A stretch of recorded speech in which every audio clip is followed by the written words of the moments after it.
Hello, welcome to the second episode of the 2020 KeSpaCup Reviews. I'm LingHingX2 and thank you for coming by. Today on the second day of games, we're focusing around the teams of Group B who are facing each other. In this video we're mostly going over the draft and the team matchups, talking a little about the results or in-game highlights, as I'm sure you all have seen these either live or online. So let's start with the first match, and remember, these are best of ones. Starting with Bro vs KT, we have Renekton, Lilia, Orianna, KeSpa, Alistar facing off Lucian, Elise, Victor, Samira and Leon. So starting in the top lane, Lucian, obviously he has this one in the 1v1 department nearly always. The thing is, he's on red side, which is a bit worse than what he wants, but this doesn't really change much for him, so he's obviously dominating this top lane matchup. In the jungle we see Elise, the first non-farming jungler thus far, and yeah, she has really great early level 1, and the 1-1 against Lilia is obviously also very strong and should enable her to get leads on the Deer. This can also work very well with Lucian, as the AD AP threat with the stun of the Elise really works well then in the combination, while both junglers obviously don't want to go mid lane with the double AP situation, and control mages are more of a target to kill than to get ahead on. As I said, the control mages in the mid lane, Orianna, Victor, a classical farm lane from like many years past. Depending on player still, one can get control over the lane in terms of like freezing, wave manipulation, create a small CS lead, but that's not really the norm. And yeah, with the two AP junglers, no one really wants to go there all that much from the top half of the map. And then talking about the bot half, we have KeSpa Alistar versus Samira Leona. Like in past matchups, the ADCs wants to farm and then fight with 2, but more so 3 items. Leona can give KT a bit of lane pressure here, but again, no kill threat unless some oopsies happen here or there. Or roams, yeah, they may want to roam into the mid lane because of the immobile mid laners there.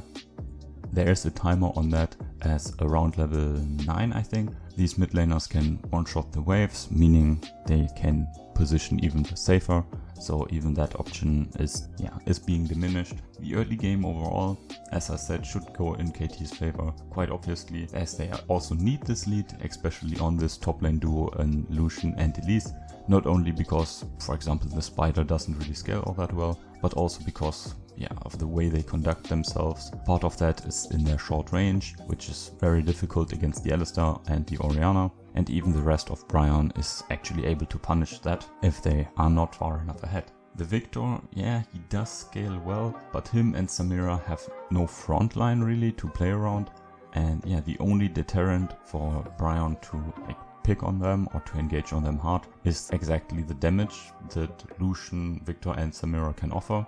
Overall, Brion on the other side has greater zone control, easy engage for following fights. They have also a front line with Alistar, and yeah, Renekton, he is not a tanky champion. With the new mythic item that he's building, the God Drinker, he can regenerate quite a lot of HP.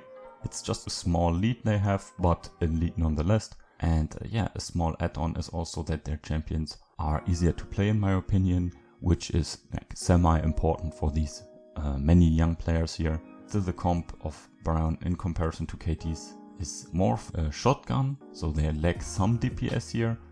In longer fights they could have some problems here, obviously if they can't one-shot the core targets of KT. And yeah, the game was a bit of a back and forth. In the end, the result shows that KT was able to win this, and it was mostly on the back of their veterans in Doran and Yukal. It was a bit of an experience gap here. Brion was obviously playing quite well, even though the team had some comp differences here and there. Moving on to game number 2, T1 Academy versus Hanhwa Live. So we see Kennen versus Camille in the top lane, and then Res, Graves, Anivia, KeSpa, Alistar, and for Hanhwa Live, Olaf, Orianna, Misfortune and Shen. Continuing with the top lane, one would expect Kennen to bully hard, and obviously that can happen if you look at your standard solo queue game in like middle or low elo. But if the Camille player is really adept enough and able to use her passive correctly, this is, it's about even if the player level is similar, or at least if the Camille player is good enough with her champ. Then moving on to level 6, The question is if Camille is able to achieve Trinity Force before that, because she won't really be one-shot by a level 6 cannon alone. And yeah, if she's able to fight back with Trinity or a good chunk of items and her own level 6, she is actually able to win the level 6 engage here. Graves Olaf, a matchup seen ever so often at the moment, so I'm mainly talking about how they will now affect the other lanes and how they work with and against the enemy team. Graves, Cannon, yeah, they have some setup together, but Camille is obviously not a really nice target as she's so mobile and yeah, can survive the burst if she's able to use her passive. Graves Anivia onto the Orianna could work really nicely because the Anivia with her stun, with her wall, with her all her slows could create a good setup for Graves. The damage share is also there, so that's certainly an avenue T1 Academy can take. On the other side, Olaf Camille against Cannon, very nice. Cannon can't really get away from them, especially with the slows and the Camille ultimate. Olaf Orianna against the Anivia Graves, so Anivia, she's not really all that tanky. Her egg protects her partially, but if she's being caught by the slows and then the follow-up shockwave, she can be burst and then they can focus on Graves. As such, the mid lane 2v2 is quite dependent on who gets the pick on who. So if Hanhwa Life is able to pick on Anivia before T1 can respond, they should win. On the other side, if the Orianna is caught by Anivia system, then obviously T1 Academy can win this. Talking more about the mid lane 1v1 here, Anivia certainly, yeah, she's quite unusual. We have seen her at All Stars sometimes, but yeah, she's a normal control mage in an abstract sense. So yeah, as in many cases, there shouldn't be much happening in the clean 1v1. We have to remember here we have an academy team playing against a team that has players like Chovy and Deft on them. So obviously in this mid lane and AD position, there are heavy differences in the player level. We can expect that Orianna, piloted by Chovy, can do more than she should do. Moving on to the bot lane, Kai'Sa, MF, Alistar, Shen. Here we have similar issues for T1 Academy. MF is the stronger laner, so is Shen in many cases. Combine that again with Deft being an all-star player. With his, yes, the rookie Berserker is quite good and he has shown great success in the academy, but still no one's going to deny the difference in their skills. And yeah, the CS lead should grow from early on here in the support position, not only from the lane pressure. Level 6 Shen obviously also outroams the Cow. And the Cow has nice targets in the immobile Misfortune and Orianna. But on the other side, Shen can't really complain. He has a nice target for the 2 vs 1 on Cannon, with the Camille obviously in the top lane, ganking up on them early or even in split push scenarios for dives. Even in teamfights if they elect to teamfight, which yeah, their comp certainly can do that quite well. The Shen Olaf or Shen Camille combo to disrupt the bike line, very nice. It's certainly easier than anything Alistar has to do here. Again, the early game should go in Hanhwa Life's favor. As I said, they have competent champions and even better players who can use them accordingly. Sadly for T1 Academy, that's it then, because they actually need or would like to get an early game lead. As T1 Academy, they have nice zone control and certainly have scaling, but for Hanhwa Life, the long range and quick long range ability to engage can break those zones, or they can skip over those zones, if you want to look at like that. Especially in the jungle, for example, with the hook shot, going over the walls, easily avoiding the zones Anivia could build up. Also Cannon, if he doesn't have flash, it's hard for him to really get onto or stick onto the targets of Hanhwa Life. Hanhwa Life can do this quite easily, not only because of the gold lead they probably will get, because of the various combinations, for example with the Shen. Another note, which is not as often mentioned nowadays, is Baron defense. With only the AP wave clear of T1 Academy, it's certainly a great problem. Also the split push possibilities Hanhwa Life has with or without Baron, with the Camille and then the Shen support again. It's very hard for T1 to be in a defensive state here. I have to say T1 they have no mobility, and against the mobile engage from Hanhwa Life, and in comparison T1 has only the situational engage with Alistar flashes or cannon flanks, which is not really reliable enough to stop Orianna from shocking your squad, or the bullet show that MF could do as the follow-up obviously to a Camille engage, which is very easy to do. She just has to hookshot into the team, and this alone creates such a great disturbance, with the Shen obviously following that up, that especially for these younger players this will be quite an issue. This also showed in the game. Hanhwa Life is able to get the win. As I explained, the draft was quite in their favor, but the gameplay showed more that player gap is actually quite large, which is understandable. I mean, it's an academy team facing off a standard LCK team which has like 2 all-star players or like 2 world contending players. So yeah, Hanhwa Life's loss would be a disaster for them. Moving on to game number 3, so KT versus GenG Academy, Aatrox vs Ornn, Kindred vs Olaf, Akali vs Orianna, and then we have Ezreal, Alistar vs Kai'Sa Leona. So we have many common picks here. In the top lane, yeah, I'm not going over Aatrox Ornn. I think everyone nowadays knows how this goes. Kindred Olaf is, yeah, kinda interesting. We don't see Kindred all that often. Kindred is way harder to play, which is an interesting note for the KeSpa Cup here. And yeah, with Olaf there's little possibility for mechanical errors here. Leaving that aside, she's farming quite fast as well. It's again very hard, especially with the jungle changes, kiting and yeah, the damage of mobs. But yeah, if she can use her Q over walls or use her ultimate correctly, even in the 1v1, Kindred can be quite fine against Olaf. But obviously if she is able to get hit by the undertow, she's nearly 100% dead in all cases. Considering the 2v2s, Akali Kindred, it's quite okay, because the Akali can obviously be hindered by the Kindred ultimate. In the top lane, Kindred and Aatrox against the Ornn, yeah, not all that great. Yeah, they have damage, and they have also with Kindred the max health damage, but Ornn likes to stack the armor and yeah, gets tons of value here. So on the other side, Olaf Ornn, they don't really want to work well together. Ornn doesn't do much for Olaf, also the Aatrox not really the target that they're looking at. On the other side, Olaf Orianna versus the Akali. Akali a bit too mobile for them, but obviously if they're able to slow her or catch her off guard, they can do something, but again, not really the target they're looking for.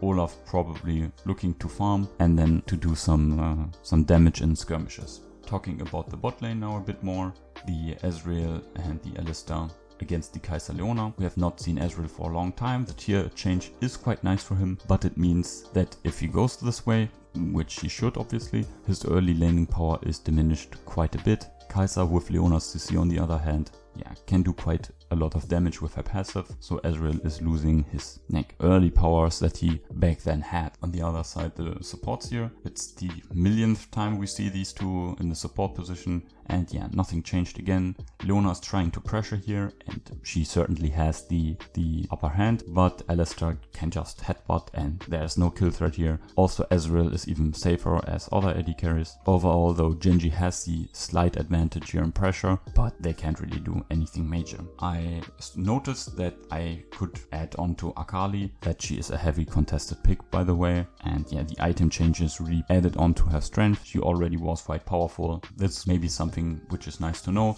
You noticed probably that she was banned in many of the previous games. Going over the entire team here, the early and mid game power of KT is just way more than GenG can offer. Simply looking at item power spikes, as one example, most of KT has like great 1 or 2 item power spikes, while GenG likes items as well, but so much that they spike only with a couple of them. For example, right, the bot lane, Orianna, and yeah, just don't get started with Ornn. That lead could lead to an early finish or just overall a great control over the game with a huge gold lead. So large is the difference here in the early and mid game power of these teams. This total domination should lead to a win. In these later fights, if the game is able to stall out, GenG has some abilities, but that's only on the back of Kai'Sa, because KT's team is just so slippery and so mobile. Akali, Ezreal, Kindred, and then there's also a random Aatrox running around. They can just create such a great amount of chaos for GenG's comp, who wants to play front to back, but against especially this dive and skirmish heavy comp of KT, unless they fuck it up, that's not really possible. As such, in reality it shows KT is able to get the win here. We are also halfway done with the video, so yeah, if you liked it, please show it in the comments or with a like. It really helps out a lot. Thank you overall for watching so far, and yeah, we're continuing continuing with the next one, Bro versus Hanhwa Life. We see Ornn Renekton in the top lane. I'm not going to talk about that anymore. We have seen it 10 million times this week already. So Graves Nidalee, the world jungle matchup. Nidalee Renekton against Ornn. Yeah, not really all that nice. Yone versus Syndra in the mid lane. Maybe a target for them. Hanhwa Life has the high damage in this 2v2, but no pre-level 6 CC. Graves Syndra on the other side.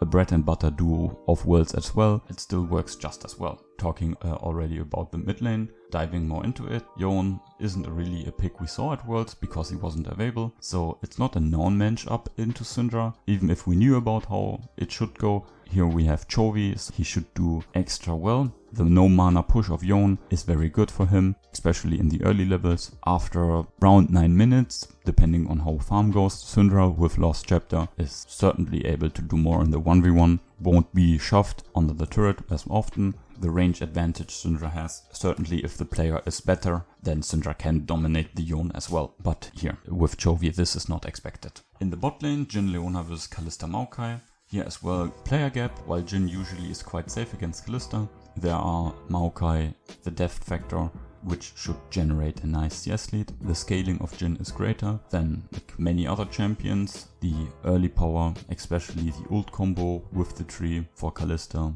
it's quite good, and overall Kalista Maokai seems like a competent bot lane. Maokai in general, a good support at the moment, I have to say. Also having it on your team for Hanhwa Life, disabling it to be taken away, because looking at their champions, Yone bit, but Nidalee and Kalista, they could certainly have huge troubles with the tree. Hanhwa Life, they have some nice bot lane synergy here as well. Jhin Leona, the follow-up CC they can provide, and yeah, Leona's base damage, certainly nice if they can get a hold of Kalista. With Kalista also being played by Death, this is not what we expect here in the bot lane. Overall, you probably noticed, Hanhwa Life has great skirmish abilities and early power, while their comp, yeah, does look slippery. They lack some damage. Yeah, not on paper, but in practice, meaning they can't really apply it to the key targets or use most of it as they are being barraged by the poke of Bro. With no competent engage, they have the linear engage of a Croco or the Maokai ult. There are huge issues here. Yone can assassinate, and Chovy playing him, there could be the certain X factor that he could carry the game, but still Hanhwa Life needs the snowball early, maybe secure Drakes to buy time. I would recommend the Heralds to get the flat out gold, maybe snowball through that, getting like multiple turrets with one Herald, because obviously the Nidalee and the Renekton will have little to no impact later. Also the Kalista, yeah, she has the damage, but she won't be really able to use it. They have the great problem with that. They can maybe use multiple flashes in an engage to surprise Bro in like one team fight. Maybe they can work with that, but it's just way easier for Bro to control the fights and yeah, have easier and better setup. This is also what we saw in the game. Bro was able to win. I was believing in Hanhwa Life. Yeah, it showed that their individual skill was quite good, but it wasn't able to overcome the late game hole their comp had fallen into. The team coordination overall between the players was quite off at many points. That's what KeSpaCup is for, to practice and learn, to improve on these mistakes. Coming to the last game here, T1 Academy versus GenG A Academy, and you may have looked something up about the Academy scene, or you may remember something about the T1 Academy from the preview video. I have to remind you again, many of the winning or great T1 Academy players have left said Academy team, and we have a new or newer T1 Academy team here. Yeah, don't expect the dominance of the old T1 Academy team versus the other Academy scene. It's not as clear a favorite as you may think. Going into the draft, Ornn versus Renekton top lane, Hecarim, Galio, Misfortune, Leona, Talia, Aatrox, Samira, and Maokai on the other side. So again, the top lane matchup, it's the same as always. Exactly the same as we had in the last game. Let's not talk about that. Talia and Hecarim is very interesting though. Both farm and also have the ability and the need to gank. In the 1v1, just shortly mentioning this, Hecarim is obviously winning, which I think is clear. Hecarim has two ideas here, which is like gank to get Trinity faster, or farm and then gank with 6 or just his ult and Trinity, which is obviously very potent.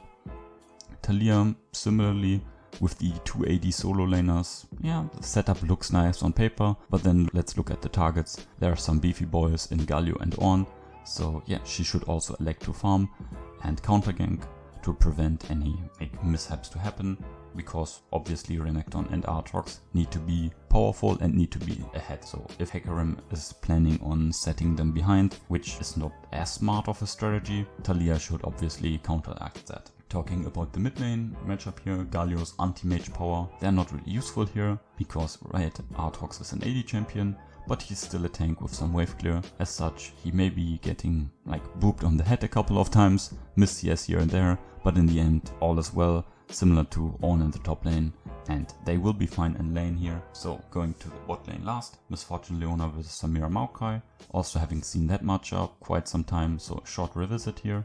Miss Fortune, the earlier spike in game, better laning phase in general, but also more vulnerable than the Samira, and doesn't have the same 1 vs 5 potential supports. Leona Maokai, well, I talked about that in the previous game, so yeah, nothing changed this time. Again, talking about the teams in general, in fights, T1 has the great engage, lots of CC, a beefy frontline, but wait, there's something missing, and yeah, that's damage. The only source really is Miss Fortune here, with the potential of a fed Hecarim as backup, looking at the enemy team with all the tanks and bruisers, and especially with the new bruiser items, which makes it so much harder for T1. They had a nice idea, but in the end, too much engage means you lack damage in most cases.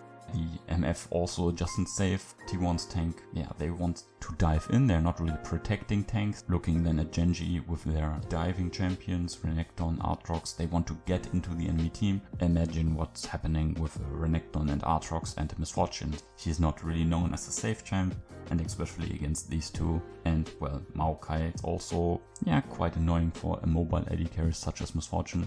Just press R in her direction, and yeah, she has a problem. Also, outside team fights, T1 can't really do all that much. They have to take nearly every fight they can get. How scared they're going to be, because GenG obviously notices their team fight power and shouldn't give them needless team fights. Then they're probably going to fall behind, because yeah, if GenG is able to fight correctly, they get CC'd, they get knocked up, but then just auto attack Miss Fortune twice, and that's it. So T1 falls behind, and that's it then, right? If you fall behind with a team fighting team, they have little trickery to come back, or smoke and mirrors, how some may call it. They can just desperately team fight again and again, which in turn will then just fasten up their loss, right? Fighting if you're behind, not really the move you want to do. They can create some numbers advantages with the Galio obviously, but then again the same problem is Galio just doesn't offer that much damage as a mid laner.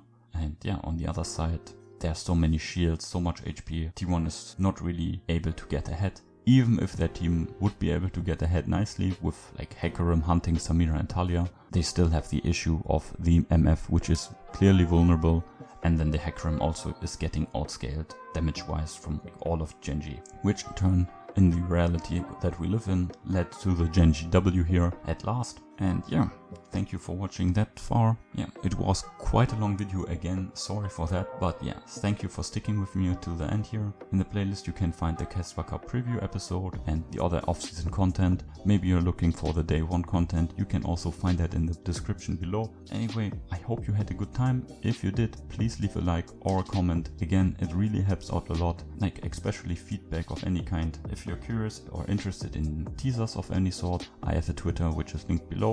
Thank you for now. That's it. Have some pre-Christmas days. Bye.